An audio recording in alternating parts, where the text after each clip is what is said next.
Hello guys welcome to second blog. आज चाहिँ हाम्रो प्रोग्राम छ। हामी बसे भन्दा सायद 1-1.5 घन्टा उतापट्टि सरहरू चाहिँ गइसक्नु भयो। म र दाइ चाहिँ जान लागेछौँ। लेट्स सी के मजा क्या रे, क्या नजारा है। अरे माँ, कितना सुंदर जंगल है। इतनी सुंदर जगह कहाँ से ढूंढ लिया। वहाँ उस पहाड़ के हवा में एक नशा सा था और वो नशा इश्क था। गाइज यहाँ चाहिँ 4वटा झर्ना एकै ठाउँमा झऱ्यो है। कस्तो दामी खालको ठाउँ चाहिँ होइन। अनि सरहरू हामीभन्दा छिटो निस्किनु भएको थियो।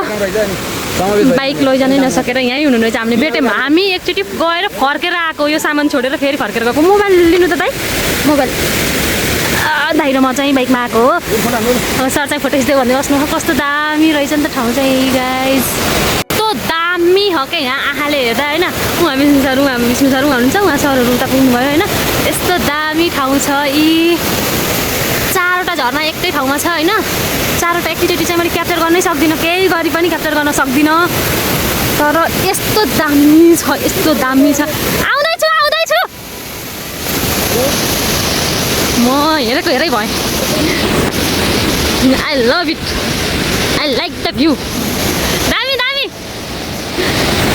यो 3टा चाहिँ एकैचोटि निकाल्न सक्दो रहेछु। यो 3टा भयो। त्यो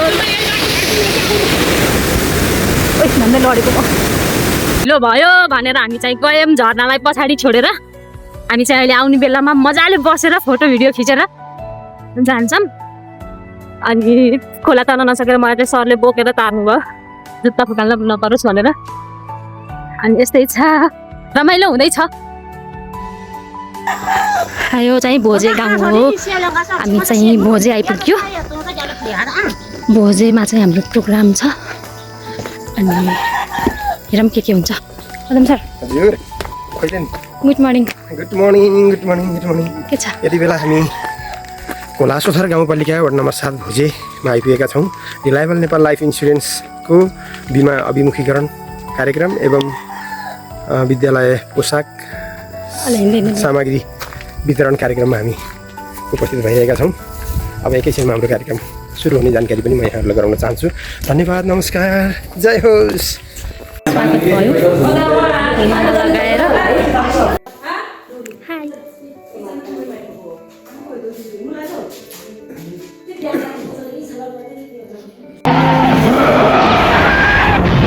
स्वागतम स्वागतम मेरो भाइ।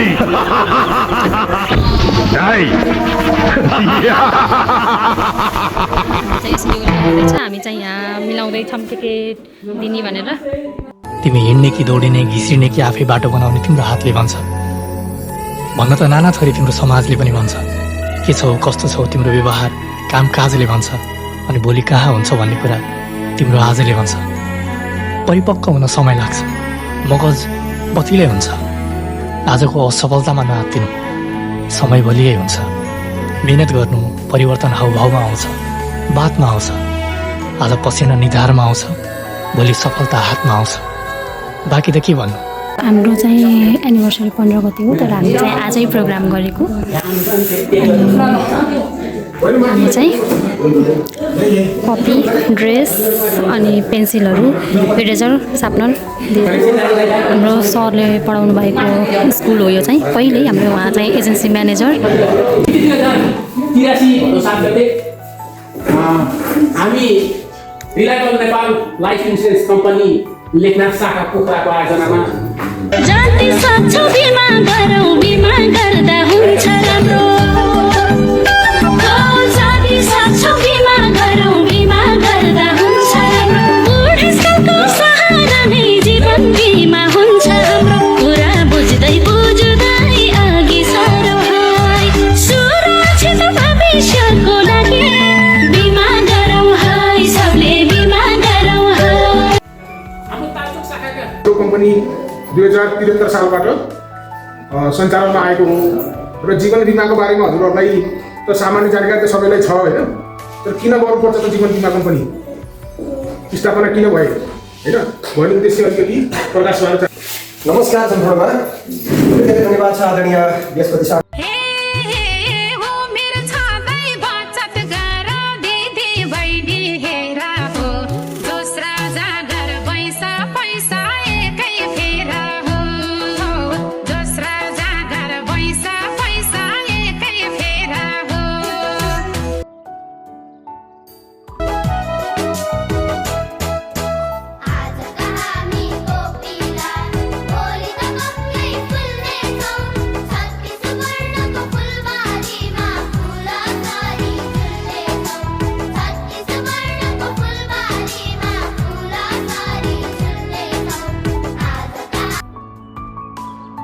हाम्रो चाहिँ प्रोग्राम सकियो अब धेरै नै क्लिप त अब लामो लामो भयो भाषण गरेको यताउति चाहिँ मैले खासै खिचिनँ अनि फोटोसोटो खिच्नु पऱ्यो किनकि यो अफिसियल वर्क भएपछि अफिसको लागि फोटो यताउति चाहिन्छ त्यही भएर होइन अनि अहिले चाहिँ हामी यहाँ गाउँमा छौँ काँक्रो यहाँ हेर्नुहुन्छ म तपाईँहरूलाई देखाउँछु है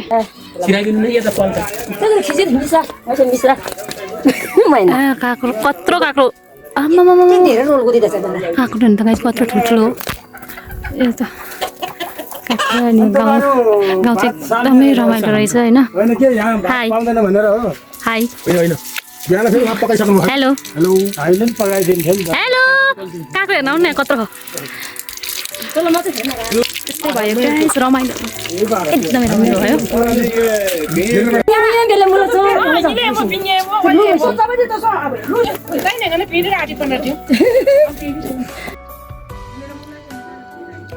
हामी चाहिँ काँक्रो खाएर यताउति एकछिन गाउँ डुल्न हिँडेछौँ हेलो कहाँ हिँड्नको हामी यो अलि निरीक्षण बर्मामा मान्ने केही बजेट हालौँ भनेर जतिखेर नि आउनु हेलो बृहस्पति सर हेलो हजुरले हामीलाई कहाँ लैजानु लाउनुभयो हामी भोजेलाई निरीक्षण गर्दैछौँ यता तल पहिरो छ मैले धेरै वर्ष पढाएको विद्यालय छ त्यहाँ चाहिँ साथीहरूलाई लिएर जान लाग्यो पदम सर हजुरलाई कस्तो लागिरहेछ नमस्कार नेतावाला पिला म पद्मचन्द्र सापकोटा जतिखेर धेरै खुसी लागेको छ मैले धेरै खुसी लागेको छ आज मलाई पनि खुसी लागेको छ एकचोटि जानु त खै तपाईँको खै खादा माला मैले छन्काइसकेँ मैले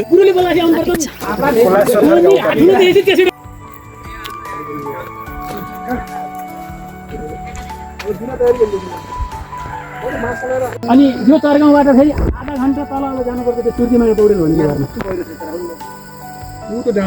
हाम्रो मेरो विद्यालय यहाँ थियो यहाँ बेला बेला घुम्न नि पाइन्छ मन मिल्ने साथी चाहिन्छ हाम्रो चाहिँ प्रोग्राम सकियो गाउँ घुमेर पनि सकियो अब चाहिँ हामी यहाँबाट फर्किन्छौँ अब फर्किने बेलामा चाहिँ हामी एकछिनलाई त्यहाँ झरनामा बस्छौँ अनि त्यसपछि कता जान्छौँ चाहिँ थाहा छैन सरले कतै लैजान्छु भन्नुभएको छ कहाँ कहाँ जान्छौँ के गर्छौँ म देखाउँछु जानलाई ठिक्क परेको थिएँ कसले एक्सिलेटरको तारै चुटाल्दैछ बाइकको अनि बाइक बिग्रियो त्यहाँ बनाउँदै हुनुहुन्छ अब एकछिनमा जान्छौँ हामी बन्छ कि बन्दैन नि थाहा छैन सर पदम सर र बृहस्पति सर चाहिँ गइसक्नुभयो विष्णु सर चाहिँ यहीँ हुनुहुन्छ हाम्रो चाहिँ एउटा बाइक बिग्रियो म चाहिँ विष्णु सरसँग जाँदैछु घरमा आफै सकिरहेको छ किन हजुर अब एकजना चाहिँ उहाँ तल झर्नामा पुगिसक्नु भएको छ दुईजना चाहिँ अब एकजना चाहिँ फर्केर दाइला लिन आउँदै हुनुहुन्छ बाइक चाहिँ त्यहीँ छोडिदिने पछि मिस्त्री लिएर आएर बनाएर लैजाने भन्नुभएको छ के हुन्छ म देखाउँछु ल म झर्नामा गएर एकछिन एकछिन फोटो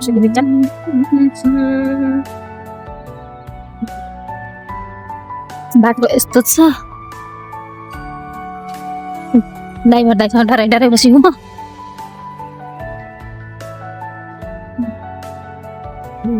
चारवटा झर्ना एकै ठाउँमा छ भ्यू चाहिँ एकदमै राम्रो छ चारवटा एउटा दुईटा तिनटा चारवटा राम्रो छ ठाउँ अब हामी यहाँ चाहिँ 5वटा छोरा भएको खोला तर्दैछौँ यस्तो छ यहाँ चाहिँ खोला छ है अनि त्यसपछि चाहिँ यहाँ चाहिँ के भन्छ अरे मेरो जुत्ता मैलो हुन्छ भनेर चाहिँ सरले मलाई बोकेर तार्नु भयो जुत्ता खोल्न पर्छ भनेर हामी चाहिँ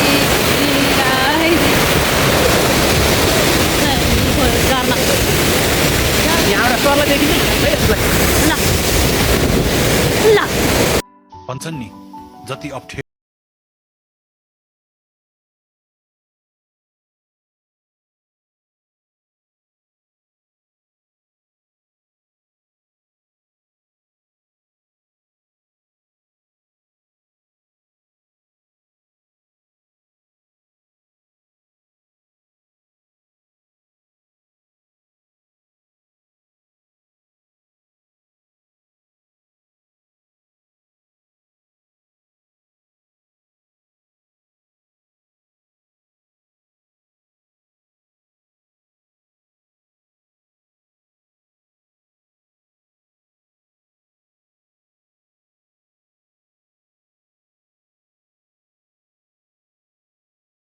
भ्यू छ, यस्तो राम्रो ठाउँ छ, झर्ना 4वटा झर्ना भएको ठाउँ छ, तर पनि फोटो खिचिदिने मान्छे कोही पनि छैन। राम्रो फोटो खिचिदिने मान्छे विष्णु सरलाई खिचिदिनु भनेको, विष्णुले मेरो फोटो कस्तो खिचिदिनु भयो, म यो क्लिप पछि पछाडि राख्छु होइन, विष्णुले मेरो फोटो कस्तो खिचिदिनु भयो भनेर, र मैले विष्णुको कस्तो खिचेँ भनेर। अनि त्यही हो गाइज। बाइक चाहिँ एउटा विष्णु सरले तार्नु भयो आफ्नो बाइक, अनि वीरेश्वर सरको स्कुटर आफैले तार्नु भयो। हाम्रो पदम सरले चाहिँ बाइक तार्न नसकेर हाम्रो दाई उहाँ माथिबाट फेरि हिँडेर आएर अनि दाईले चाहिँ बाइक तारिदिँदै हुनुहुन्छ। यो गयो दाईले भयो, अब हो त्यहाँनिरको के गर्नुहुन्छ भन्ने कुरो हो। दाईले त भुटुटुटुटुटै पारेर लैजानु भयो, केही गर्नै परेन दाईले त। हामी चाहिँ प्रोग्राम सकेर तल आएर खानासाना खाएर खिर खायौँ हामीले बृहस्पति सरको घरमा आएर खाएर अब चाहिँ हामी घर जानलाई निस्क्यौँ। बृहस्पति सरले हामीलाई घुम्न लैजान्छु भन्नुभएको थियो, तर एकदम पानी पर्ला जस्तो भयो, अनि बाटो अप्ठ्यारो छ, पानी पर्यो भने चाहिँ जान गाह्रो हुन्छ, त्यही भएर चाहिँ हामी चाहिँ निस्क्यौँ आटोचोटि घुम्ला भनेर। अब हामी घर जान्छौँ, सायद हामी बाटोमा चाहिँ अर्को हामी श्रीकान्त सरकोमा पस्छौँ होला, त्यहाँ चाहिँ अफिसबाटै बस्नुपर्ने छ, उहाँ चाहिँ क्रिया बस्नु भएको छ को बितेर भान्जा कि को बितेर हो, अनि हामी चाहिँ त्यहाँ पस्छौँ। अनि सायद हामी हजुरको घर पनि पस्छौँ होइन, अनि हामी पदम सरको घर पनि पस्छौँ। हामी अब बिस्तारै बिस्तारै घर जान्छौँ, हामी जाँदैछौँ। हामी बृहस्पति सरको घरबाट कपाल किसिम राम्रो भएको छ मेरो त, बिदाई भएर हामी निस्क्यौँ। सर पानी पर्यो, वाह फुल्लो टिपिदियो कि सिरमै सिउरिदियो कि मनमै हुन्छ। गाइड विष्णु सरसँग चढेर आएको बाटो आफै आछि हाल्यो, अनि मलाई यहाँ कुरा भनेर बाइक राखेर झाडीतिर जानुभयो। बिच्चा रोडमा, यो बिच्चा रोड हो। पदम सर र बृहस्पति सर आउँदै हुनुहुन्छ। पातीले पुछेर आउनु भयो, पानी भएर बन्द पर्छ नि त।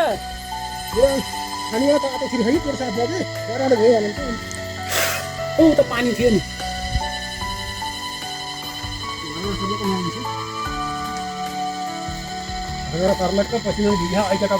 दिएको धन्दा हाम्रो विष्णु सरलाई फोटो खिच्दिएको धन्दा के गर्न आएर रोक्नु भएको? पानी खाने यस्तो पढेर पानी नै अहिले गाउँ अनि अनि हामी पानी मात्रै खाएर आउने, तपाईँ मात्रै जानु नि त। होइन फोटो खिच्दा भयो नि। पदम सरले फेरि जहाँ गए पनि मार्केटिङ गरिहाल्नुहुन्छ। ल कस्तो राम्रो भ्यू। हामी चाहिँ पदम सरको घर आयौँ। यो चाहिँ पदम सरको घर। उहाँ चाहिँ आमा आमा नमस्ते। हामी चाहिँ बृहस्पति सरको घरमा गयौँ। त्यहाँ चाहिँ खिच्न मिल्थेन, अनि हामी चाहिँ अहिले पदम सरको घर आयौँ। हाम्रो घर हो। एकछिन बस्छौँ 5 मिनट, अनि हामी निस्किन्छौँ। हामी दुईजना मात्रै आयौँ, सरहरू चाहिँ उता कुर्दै हुनुहुन्छ। हामी चाहिँ रामबजार आएर खाजा खाएर अहिले चाहिँ हामी सौरेबास आउनै लाग्यौँ, अनि हामी चाहिँ सरहरूलाई कुरेर बसेछौँ। खाजा खाएको चाहिँ मैले खिचिनँ, हामी पछि लास्टमा आएको थियौँ, अनि घमघम खायौँ, अनि हिँडिहाल्यौँ। अब यति नै हो, अब घर पुगिन्छ। म चाहिँ भ्लग यहीँ इन्ड गर्छु। के भयो कसो भयो हेरिदिनु होला, लाइक सेयर सब्सक्राइब अनि कमेन्ट गर्नु होला। बाई बाई, अर्को भ्लगमा भेटौँला। By guys.